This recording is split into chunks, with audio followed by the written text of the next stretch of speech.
Hello YouTube, this is Morgan Airspeed Prime here with my next Avatar video. This is going to be my next discussion review for Avatar Legends RPG.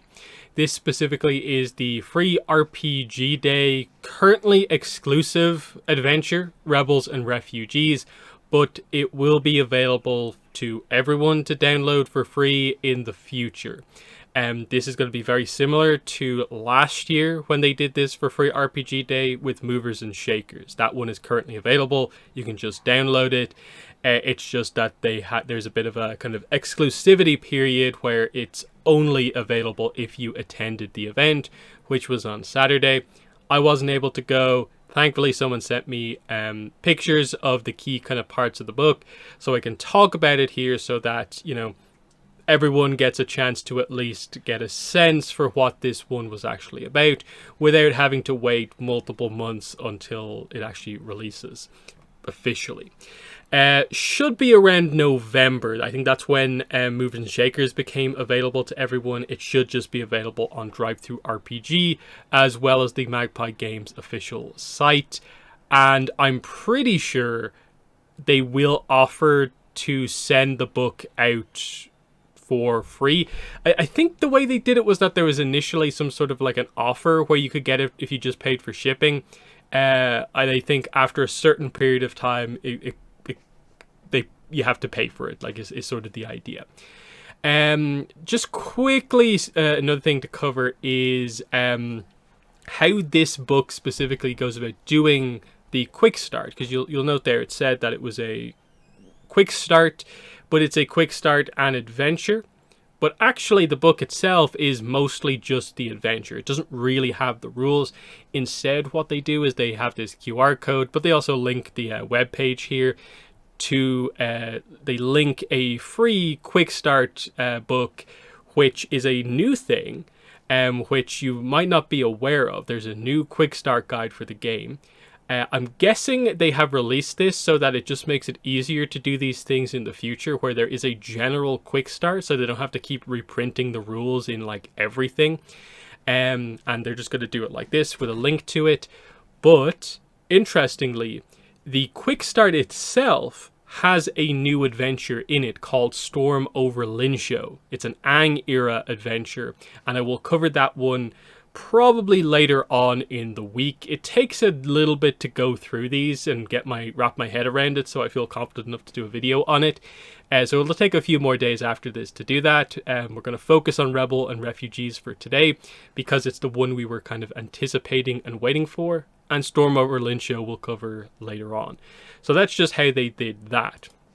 Now, let's get into Rebels and Refugees. So, as you can see here, it is a 100-year war era adventure, and it's kind of unique because it's set at the Western Air Temple. So, very, very cool, memorable location. Let's get into what it's actually about. So, you can see the description of this here. 100-year war era, Rebels and Refugees. A relentless Fire Nation general hunts a group of Earth Kingdom rebels and refugees across the world. They take refuge in the ruins of the Western Air Temple, but their pursuer is determined to capture them whatever the cost. To make matters worse, something is sabotaging the temple and drawing Fire Nation troops' attention to their hiding place. The rebels think it's a spirit who's made a home in the empty temple, but why would such a spirit betray them? The heroes must get to the bottom of this plot before it's too late and the rebels are discovered. So that's what we're about here. Probably what we expected based on the title and the era, and it makes sense. This is post-Air Nomad genocide, so the Western Air Temple is in ruins. There's no Air Nomads left. It's obviously 100-year war era, so Aang has not woken up from the ice just yet. Specifically, the Avatar Legends RPG does set its 100-year war era pretty close to Aang's return. It's not like right in the middle of it. It's more just directly before the series happens, basically. And yeah, the key factions here, there are kind of 3 of them effectively. Mostly split into 2, though, is obviously that the Rebels and Refugees are grouped together and they are hiding out at the Western Air Temple, and they are being hunted by a Fire Nation general. And that is the basic setup for what we're doing in this story. Let's get into characters, and we'll try to talk about what's happening in this story as best I can. I think it's overall pretty interesting, but it's not super complicated. I don't think there's a ton of like new lore or information that's like makes it the most interesting thing. It deals with, I think, a lot of the things you would expect them to deal with given the concept that's being explored here. The spirit is actually quite interesting, and I really wish there was a visual for that spirit, but otherwise I think it's pretty fine kind of what goes on here. So obviously I'm not going to show you every single page, just because my assumption is that like Magpie doesn't want me to just post every single page. I get it, even though the thing is free, they want people to actually download it when it actually comes out. So I'm just going to show you a few tiny bits of the book, just so you have a little bit of a visual to help you understand what's going on here. So here are the key characters involved in the story. We have Jianjun, a Fire Nation spy embedded with the refugees. So this is the key thing that makes this story, I think, truly properly interesting, is that you think, based on the description of the story, it's going to be about conflict between basically like the Earth Kingdom and the Fire Nation when these two groups clash. But actually the story does more hinge around Jianjun, and will the heroes uncover her as the Fire Nation spy amongst the refugees, or will she like succeed in sabotaging things to bring the Fire Nation on top of everyone? That's more of what the plot actually ends up being about. We have Wei Li, who is the leader of the refugees, also an earthbender. We have Wang Wung, who is a lighthearted teen refugee and an earthbender. That's the way they kind of do it here, is that you have leader of refugees and a kind of younger noted character among the refugees, and a similar thing with the rebels. So Haoran is the leader of the rebels, and Xinyan is the newly recruited rebel. And they play a kind of key role in terms of they are the ones that actually were there when Jianjun, when they kind of witnessed a potential act of sabotage, which has a bit of a mystery going on around it. So we'll get to that shortly. And then we have General Uyanga, who is a Fire Nation general who is leading military exercises above ground. And again, the exact kind of personal grudge going on here is also quite interesting as well. And then, as you can see here, they also highlight that there are other refugees, there are other rebels, there are other Fire Nation soldiers beyond these named characters, but they're not going to go into the details on that necessarily. So I think it's best to focus on the characters kind of as we go through this, and then get into sort of like what the main kind of core plot setup actually is. Because, of course, the way these adventures typically go, it's happened with all of them. There is no canonical ending to it. It's a guided adventure that roughly tells you where to go with it in the end, but it doesn't really have a super clear ending. Similarly, there are pre-generated characters for the heroes, but I think they're in a bit of a weird spot canonically, because the game basically points out you can replace them with your own characters, so I don't tend to read into it too much, and I do kind of just associate it as the heroes get involved in this story and make things happen, rather than a couple of specifically named characters make things happen. I think that's the best way to view this from a kind of canon point of view.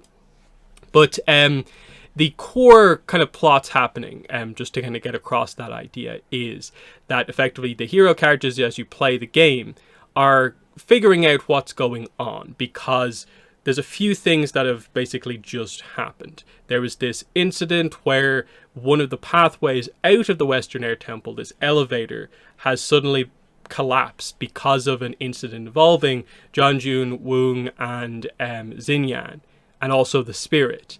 So we have to investigate that. and this is the whole idea of Jeonjun as a Fire Nation spy, is actually trying to sabotage things and actually destroy all of the exits out of the Western Air Temple to keep them there for Uyanga to actually arrive. And so you're on a little bit of a clock here to stop her from sabotaging everything. And how will you eventually find out that she is the spy, effectively? And there's a few different pathways with that.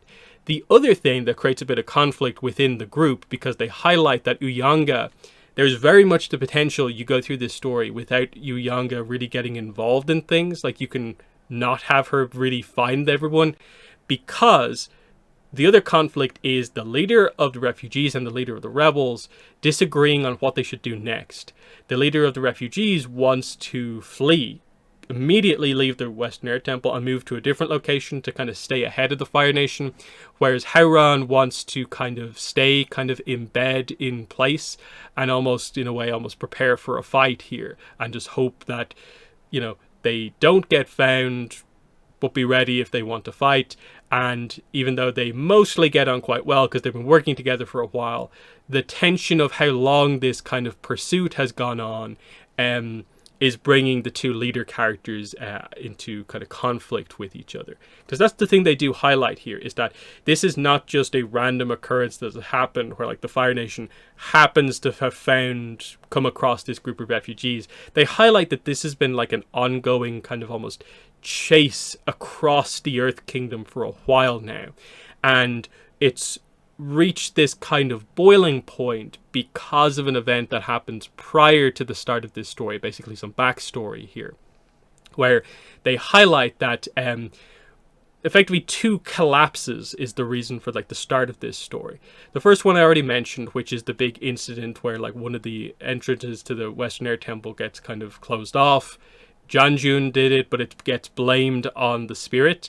Prior to this, and the reason Uyanga is really intent on hunting this group of refugees and rebels down, is that Howran, the leader of the rebels, basically ordered an attack on Uyanga's house. And this resulted in her young child being kind of badly injured to the point where they need a walking aid to kind of move around. And they kind of get into the kind of weeds on this whole idea of the different leaders and how much they kind of care about the contrast between, in a way, kind of valid military targets versus the kind of civilians involved in this. So the idea of, like, do the rebels care about the kind of families of the Fire Nation, you know, people? And then do the Fire Nation care about the difference between the rebels and the refugees? And who can, you know, see that in the middle of this conflict is part of what's going on here as well.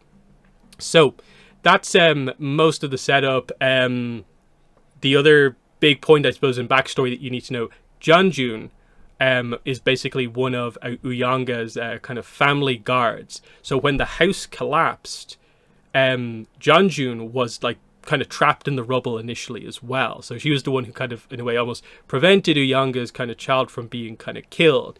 But because of that, she's invested in what's actually going on. But the conflict, and I think interesting nuance with her character, is that she has now been amongst the rebels and refugees long enough that she feels sympathy for them for what's happening. But she also was directly involved in sort of the negative side of that, of, like, she sees maybe how far the rebels will go in terms of, like, attacking a kind of personal house and not maybe caring about who is inside. That kind of contrast there. Probably highlighting that Jeonjun maybe likely isn't to be super involved in a fight when it kind of comes down to it. That's more Uyanga, who is very much personally invested in kind of what's going on. That's the core idea of what's going on in this story. Getting into just taking a look at the deeper descriptions of the characters, is there anything else that needs to be mentioned here? They do highlight, Jeonjun sees Uyanga's son as basically almost like a surrogate son of her own because she was a family guard. She was so close to the family. And there is that kind of loyalty there, but it's contrasted against the sympathy she kind of has specifically for the refugees that she's in or around. And so that's the the nuance with her character that they're kind of going for there. Wei Li, they highlight, is a former village elder now serving as the refugees' spokesman. He's at the end of his rope because this pursuit has lasted so long. They've been chased out of their home, and they've kind of gone from place to place to place, eventually ending up here at the Western Air Temple. And now, even though they actually get on quite well, he's at conflict with Howran because should they leave or stay? And that's a massive decision for this kind of group of people, obviously, is the idea here. So a pretty simple conflict, but I think it makes a lot of sense what they're going for. With Woong, of course, they highlight there, light-hearted teen refugee and an earthbender.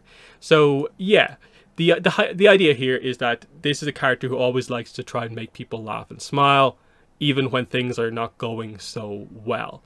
So he's helping to distribute food and is one of the cooks amongst everyone as well. And the key point here, this is the big thing. Woong witnessed Jeonjun setting off the charge that collapsed the statues. However, because of the intensity of the situation and Jeonjun's crying that the spirit was attacking, he remembers it wholly as the spirit's responsibility. But if pressed, he might confront his memories and recall slightly different true details. So basically, if you really press him, he will reveal that, oh wait, no, actually, I saw Jeonjun sabotaging the statue to fall over and block the entrance. But because she then distracted me with the idea of that spirit over there was the one that did it. Because that's the significant thing here. A lot of these characters, this spirit involved in this story is the first time they've ever seen one in person.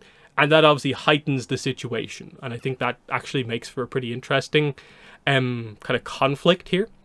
Getting into some of the other characters, we have Howran, who is the leader of the rebels. So they highlight 3 years ago, the Fire Nation military raided a village neighboring his. He got involved and has been involved since.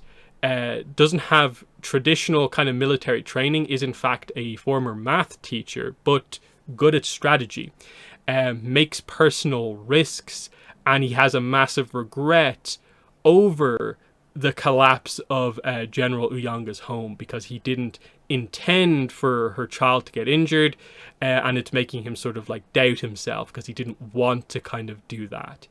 And again, has respect for the leader of the refugees, Wei Li, but this conflict over what to do is a bit of a problem. That's the whole idea there. Xinyan, only been with the rebellion for a few months after the Fire Nation attacked her village.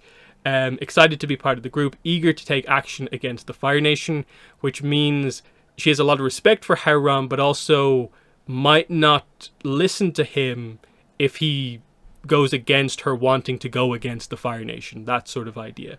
Dislikes standing still, and the idea is that she is actually the one who basically vouched for the hero characters to become involved with the refugees, because that's the sort of introduction of the heroes. The heroes are kind of, in a way, part of the rebels as we start the story. That's the whole idea here. And then she was there alongside Woong when Jeonjun set off the charge that collapsed the tunnel. And so while Woong is like, oh, it was the spirit, she's kind of like, I'm not sure about that, but you seem very sure about that, so I'll just go along with you. But she actually is probably more likely to immediately remember what the truth of the situation actually was. So that's an important thing. Last of these characters to cover before we get into the spirit is General Uyanga herself, commander of the Northern Fire Nation military. Born into military life, both of her parents served in the Fire Nation military before her. She trusts the time-tested strategies, has a personal vendetta against this group of rebels because they collapsed her home and injured her son. And she never believed that they would go as far as to basically attack someone in their home, not seeing the kind of irony, the hypocrisy of, well, what's the Fire Nation doing in the Earth Kingdom? They're taking over whole towns and more. And that's the whole thing of highlighting that this is the villain in this ultimately. Don't kind of forget that in a way.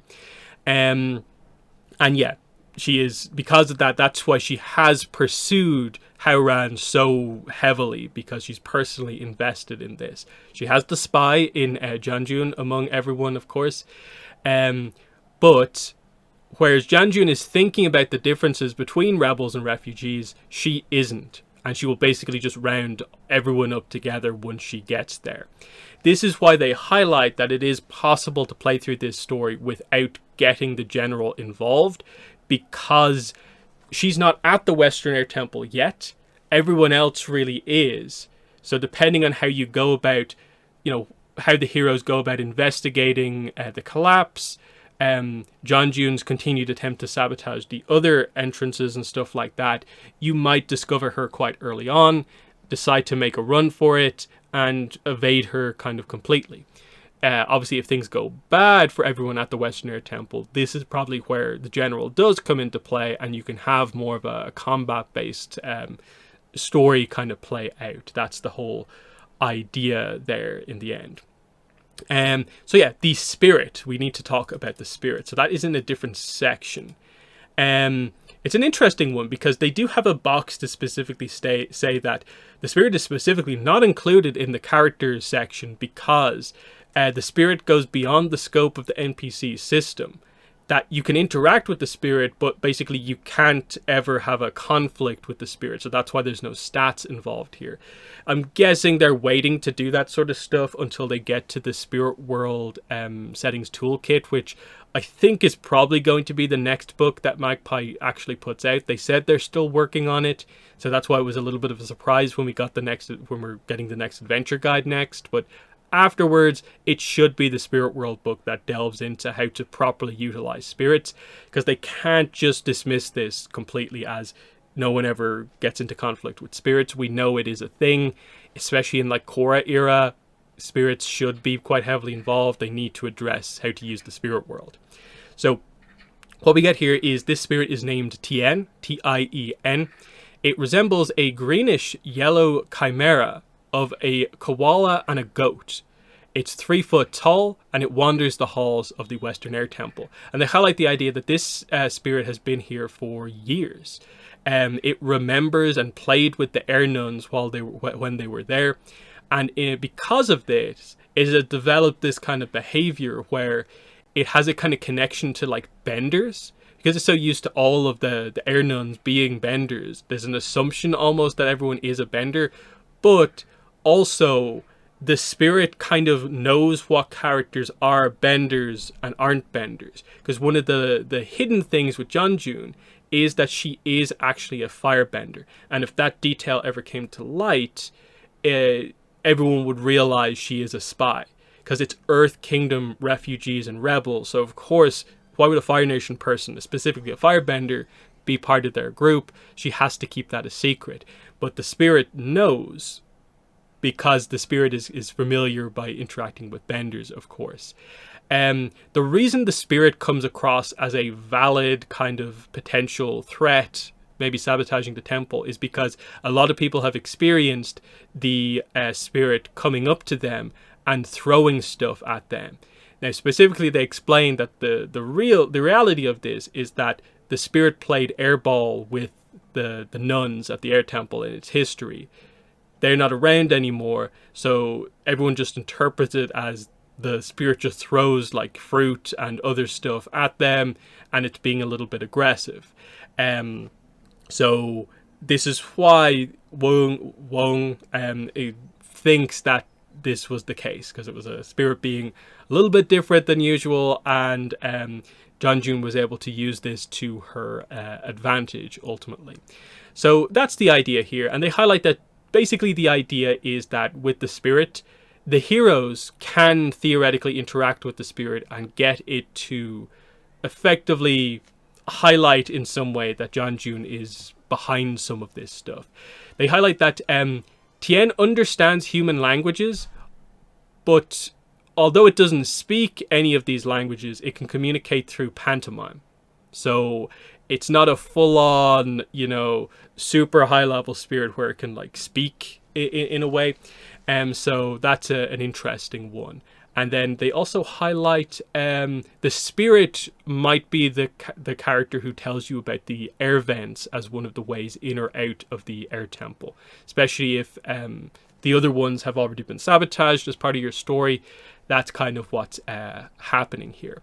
For the most part, I think that is the main setup of the story. Everything else is kind of just a, here's how you theoretically could do this, or theoretically go in this direction to do this. And like, here's how you could take the story if the group decides to stay. Here's how you could take the story if they decide to go. And then a lot depends on how much sabotage has happened. They basically point out that one of the big things here is the layout of the Western Air Temple. There are 4 ways in or out that they highlight here. The meditation circle. They say next to the meditation circle is a series of ropes hanging from a cliff used by looters after the temple was emptied. And this is how you can get kind of in and out of the air temple. But it's a very like obvious route. Like anyone from a distance would see someone using these ropes. The elevator, which they highlight, like, wait, what? There's an elevator in the air temple? This was installed by the Fire Nation after the Air Nomad genocide to kind of easily get in and out. They like blasted a hole into the mountainside to install this elevator. This is the thing that, as part of the story, is blocked immediately at the start. This is the incident with Jianjun, Wung, Xinyan, and the Spirit Tian. So this is already gone at the start. But they highlight that, like, especially if like you have Earthbender characters and stuff like that on your team, especially if you have maybe a Mechanist type character on your team, you could get the elevator working again. So you can undo the sabotage if you want. There's the Mushroom Bridge, which is a hastily made downed rope bridge, which you could get going again. And then there are the secret air ducts or air vents that you can use to get in and out, but no one knows about them just yet, is sort of the idea. So, yeah, that's, I think, pretty much everything, because I don't want to go crazy long on this, because there's not, like, that much detail in all of this, ultimately. There's a few other, like, details, kind of, like, as you kind of go through it. I'm probably actually just going to need to do a little bit of a cut here, just to read through some of the stuff again, just to highlight a few final points. Okay, so some final points. Yeah, there's a mention of a village here, as part of like the details of how did Jianju get in with the group of rebels and refugees. They highlight that while the refugees were resting in the rural Maizu village, Jianjun seeded a rumor amongst the townsfolk that a Fire Nation military battalion was on its way. When the villagers and refugees ran for safety, she slipped into the group pretending to be a villager who had accidentally joined the wrong party. Once it was safe to send word to Uyanga, Jianjun let her know that where the rebels were, and she's been part of the group basically ever since. There is also some details given about more of the important locations within the Western Air Temple, of course. And they highlight, of course, it's a very unique setup here. So that's why they highlight the few specific ways kind of in and out, basically like up and down out of it. And how it is possible to kind of get trapped down there, basically. Unless you are basically like an airbender, which you're not going to be in this era, or you have some crazy earthbending tunneling abilities. They highlight the Hall of Statues. In this case, mostly Air Nun statues, but they do mention there are a few Air Nomad Avatar statues here, and that these statues fell over, and they're what blocked the elevator, of course. They do highlight the Great Library, which, if you know the Yang Chen novels, is basically what they're referencing here, including the details of, like, some of the texts are so old that they predate paper, carved into clay or inked on bamboo. The library contains several documents on Tien, the spirit, so that's a way to potentially find out information on the spirit like ahead of times, because the air nomads are very familiar historically with this spirit. It is a peaceful spirit, ultimately. So that's a way to learn more about that. There's the meditation circle, of course. There is the elevator, and they highlight that, yes, this was the Fire Nation who made this one. The Mushroom Bridge, the air duct, and also a place called the Zephyr Yard. And this is one of the temple's courtyards that sits under the cliffs. It's exposed to air currents that runs through the temple's pagodas, and it's home to an odd assortment of metal, stone, and horn tubes, contraptions, and various contraptions used for airbending training here. So some cool details here on that side of things as well. But that is where I'm going to wrap it up. So if you have any questions or comments, or maybe details that I didn't quite get around to in this video, if you've read the adventure yourself, definitely let me know in the comments below. Otherwise, I will just say that probably later on in the week, probably more towards the end of the week, maybe even the weekend, I will do the other new Avatar Legends RPG adventure, Storm over Linsho, which is part of the new quick start guide that is out, that I talked about at the start here, and will be linked below if you want to download that. But otherwise, that's been the video. Thanks for watching, and bye.